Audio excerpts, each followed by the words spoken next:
اے فرزند آدم، ان لوگوں میں سے مت بن جو لمبی امیدوں کے ساتھ توبہ کا بھی طلبگار ہے اور بغیر عمل کے آخرت کی امید لیے بیٹھا ہے۔ باتیں تو زاہدوں جیسی کرتا ہے مگر اس کا عمل منافقوں جیسا ہوتا ہے۔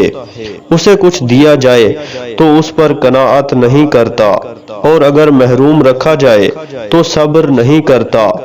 دوسروں کو تو برائی سے روکتا ہے مگر خود برائی سے باز نہیں آتا۔ نیکوکاروں سے محبت تو کرتا ہے مگر خود نیکوکار اور صالح نہیں بنتا۔ منافقوں کو ناپسند تو کرتا ہے مگر خود انہی میں سے ایک ہے۔ اے فرزند آدم، ہر اگلے دن زمین تمہیں مخاطب کرتی ہے اور کہتی ہے، اے فرزند آدم، آج تو میری پشت پر چل رہا ہے، جبکہ کل تیرا ٹھکانہ میرا پیٹ ہوگا۔ تو جتنا میری پشت پر رہ کر گناہ کرے گا اتنا ہی میرے پیٹ میں آ کر عذاب جھیلے گا۔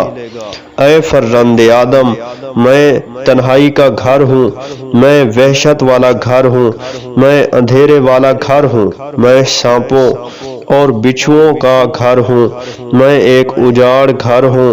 مجھے خراب نہ کرو، مجھے تعمیر و آباد کرو۔